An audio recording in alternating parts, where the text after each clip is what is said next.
right, hey, good evening, folks. Once again, we are back taking a look at the tropics. Today is Thursday, August 17th, 2023. This is your evening update.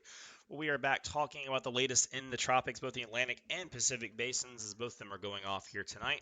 We have what is a considerable hurricane in Hurricane Hilary off the coast of Mexico, just off your screen here to the left. That's moving up and will directly impact California and the Four Corners region. We're going to start the video there, and then we're going to talk through the Atlantic basin, which is waking up from its slumber. We haven't had much activity since Old Dawn was dismissed a few weeks ago, but we have a somewhat awakening basin with much more convective background activity in the last couple of days. The Saharan dust plumes from Africa have been relaxing, and their forecasts will relax even more, and we're thinking this might be that mid-August switch flip that we often talk about. So we have a couple things to talk about in the Atlantic. No major threats on the doorstep of anybody, but a few things to talk about. We're going to start with Hilary because that actually is the most pressing concern for the United States at this point in time. Hurricane Center's map here, we'll come back to that. This is the latest from the National Hurricane Center on Hilary this afternoon off the coast of Mexico. Maximum steam winds are 110 miles an hour, already in the category 2 on the Saffir-Simpson scale, and it could already be higher than that, honestly. And the movement is to the west-northwest at 14 miles per hour. And as you see here, this cone, very unusual, bringing Hilary as a major hurricane out near the Baja Peninsula by this weekend, and then bringing it as a tropical depression all the way in to central California by 12 p.m. on Monday. So what exactly is going on? Well, we'll start with the larger satellite imagery of Hilary this afternoon. Beautiful hurricane. I mean, just gorgeous hurricane. This looks like something straight out of the Western Pacific. I mean, this just ridiculous outflow channel to the south. I mean, that could be something straight off the coast of the Philippines or something. Beautiful inflow in the low levels. Cirrus canopy, outflow in all directions. Classic buzzsaw look. CDO's already pretty much built itself. This is a gorgeous specimen of a hurricane, a very large one at that. I mean, this is a big storm. This is definitely a storm that's taking advantage of its environment. Writ large. Afternoon satellite on the infrared showing that CDO rapidly building. You see the kind of blacks and reds earlier beginning to build. Those brighter cloud tops build in convective bursts. That shoots around the eye, and then a couple more frames. You have another one shoot around the eye, and the last couple of frames, you have the dreaded dancing, dueling vertical hot towers. You typically see these little bursts of pink on both sides of the eye, and they're kind of chasing each other. That is a sign of a rapidly intensifying hurricane. And Hilary already at, again, category 2, probably already category 3. I mean, this thing is probably free falling in terms of pressure and building right now, and there is nothing slowing it down. No wind shear, no dry air, no nothing. It's over bathwater. It is going it's swinging for the fences right now. Hurricane Center's current forecast does bring this up to about 140 miles an hour off the coast of the Baja on Sunday morning, and then it begins to weaken from there. Problem is you have this hurricane coming up and kind of being slingshotted to the north, and this is what's going on in the larger pattern. So we're looking at the 500 millibar flow. We'll go ahead and go to tomorrow. Shows it quite well. Over Texas and the Central Plains, you have this big ridge of high pressure building in, jet stream coming along, big ridge axis up here. And then off the coast of California, you have this big upper level low swirling off the coast. And this is kind of split the jet stream. Half of your jet stream goes up over the ridge, the other half of the jet stream kind of dips into this trough and then catches back up. So you have this weakness, large weakness right here. So you have a ridge and a low, and then you have winds flowing between the two. Remember, our lows rotate counterclockwise. Our highs rotate clockwise. So you kind of have this dueling flow, and you have a lot of wind going in between them, and there's a big weakness right here. So what most storms do in Hilary's case is they kind of take off to the west. They go off and they go over colder water. They die, and no one ever cares. We briefly mentioned them on the page, but they're mostly fish storms unless they make it all the way to Hawaii, or like Dora have some crazy secondhand effects on Hawaii that causes wildfires or something. But typically that is the fate of most Eastern Pacific hurricanes. They go off and die off cold water. It is what it is. If we remember, our currents pass cold water on this side of the basin. So in the U.S., we have warm water currents that move up on our side. In the Pacific, you have cold water currents because we're on the other side. So the water temperatures are very cold off the coast of California. This is why there's almost no tropical cyclone activity in California's history. I think they have one landfalling tropical storm, but I'm not even sure. People keep referencing a storm in the 1930s. In the 1850s, they actually had a hurricane just offshore that produced hurricane force winds, but the hurricane itself stayed like 30 miles offshore and then moved away. It was like right here near San Diego, and then it turned away. They've had a couple tropical storms do what Hilary's doing, but I don't know if they've ever had a major hurricane of this size do what she's doing. So if we look at the water temperature analysis, Hilary is way down here today. You can't even see my pen. It's so pink, so I'll kind of draw you some arrows. Sitting in the deepest, warmest, hottest water there is right now. She comes up, and then right about the middle of the Baja, this is about your cutoff for a hurricane sustaining its strength. 24 Celsius, that's about mid to upper 70s. That will hold a hurricane's intensity, but you get much past this little point in the middle of the Baja, 20, 19, 18, that's like in the 60s. That's not going to support a hurricane. The problem is you don't have a hurricane just slowly wandering into this cold water and then going, poof. You have a major hurricane that is being slingshotted to the north by this ridiculously unusual weather pattern that's going to force her up to the north at a much faster rate. And when you take a hurricane over cold water, but you drag it super fast over the cold water, imagine like if you were like running across hot coals and you want to burn your feet, so instead of walking really slow, you just like ran as fast as you could. It's kind of like the same thing in reverse. Like if you move it really fast, it's going to have less time to weaken.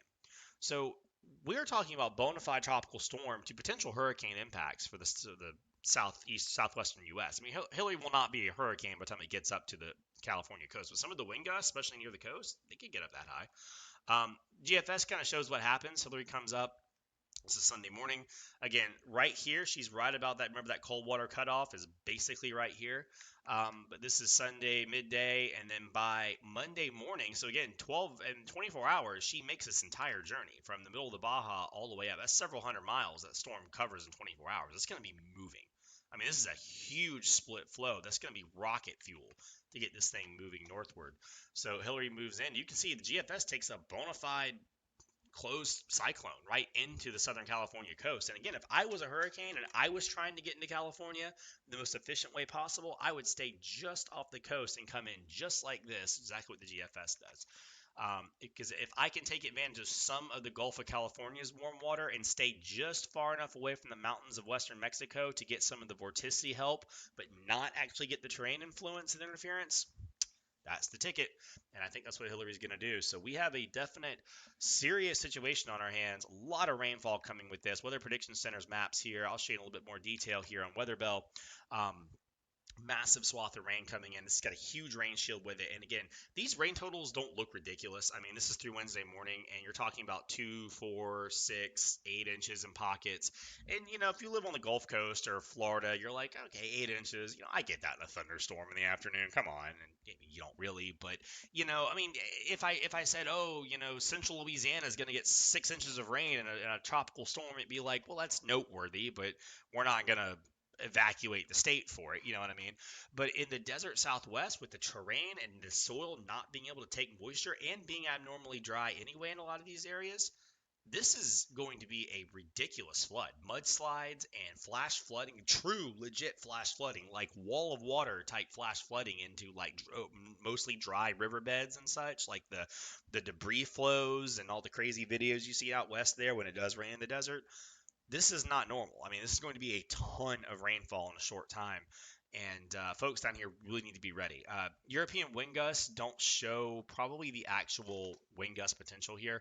I think there's a lot of potential for wind gusts in the 50s and 60s. Again, not common here. I mean, yeah, and you know, the Florida Panhandle, a 60-mile-an-hour wind gust. Oh, it knocked down a few trees and a couple power lines. Okay, whatever. I mean, we've seen it 1,000 times before. Here, you haven't seen it 1,000 times before. You've seen it about 4 or 5 times since people have lived here, as far as like decent tropical cyclones getting into this part of California.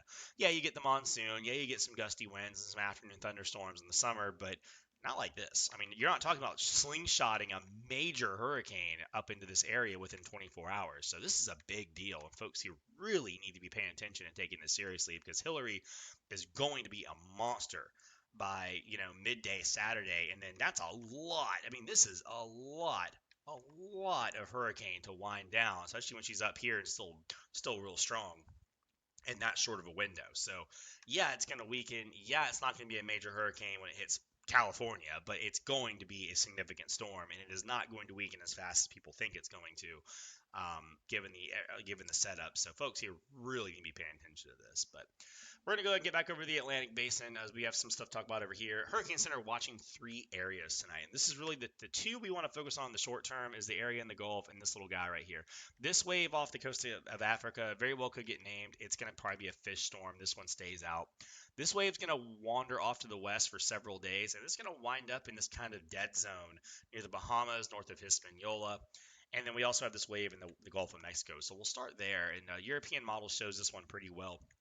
This is early tomorrow morning. The wave axis located here in the Bahamas, kind of between Puerto Rico and Haiti and Cuba, and kind of near the Bahamas. And this is one of those tropical waves that don't have a lot of play right now, and it's not going to develop in the short term. Too much wind shear, and with this frontal boundary over Florida, it's not going to have any chance to develop in the next couple of days. But this wave does slowly ride off to the west and eventually winds up in the Gulf of Mexico by early next week. So we take our model and we move it to early Monday. And if you're kind of, got some eagle eyes here, you can already see that trough or that little easterly wave kind of showing up here on the European model. You have our big ridge of high pressure building in, just boiling the central and eastern U.S. And this is going to actually push this wave off more to the due west. This is going to turn the wave more westward.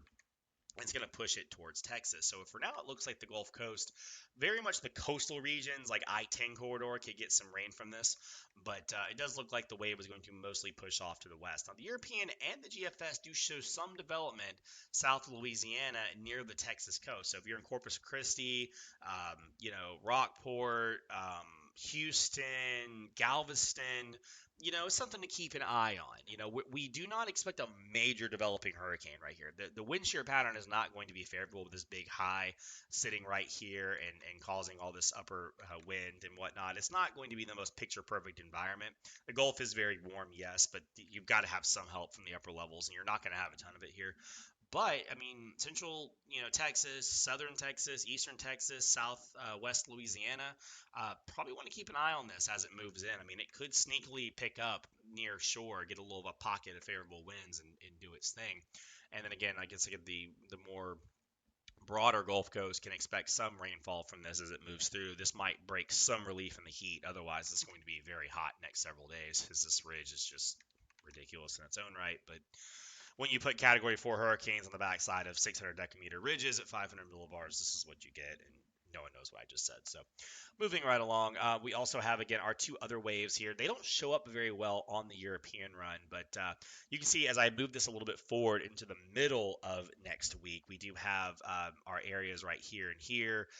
Again, this wave likely to move off. This is that first wave, though. This is this wave here. As this moves along, this one kind of, again, gets in this kind of middle ground where we're not really sure where it's going to want to go. The ensembles have a couple different ideas on the table. This is the European ensembles here. I'll just reload this whole page. It's kind of having a hard time. Okay, we just can't do it. Okay, cool.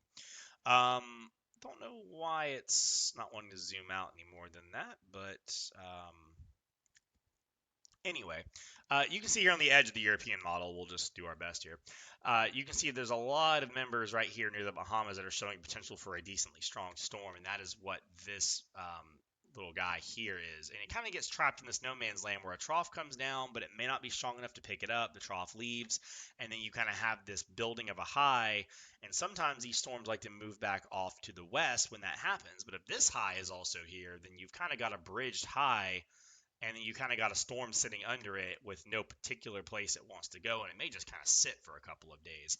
But then the danger of having something lurking off the coast of the southeast is if the wrong little trough shows up to entice it, it pulls it towards you, and then you've got a problem on your hands. Now, I'm not forecasting that or saying it's going to happen. I'm just saying that, something lurking right here is not the most comfortable thing. We'd rather see it lurk here because there's a lot more opportunity to disappear. You lurk a little bit closer, some of those doors close. That's all I'm saying. So we're going to watch that carefully over the next couple of days. And then we also have some potential development in the Western Caribbean. The GFS has been spinning out a storm for some time. It's not the usual Western Caribbean notorious just spurious storm.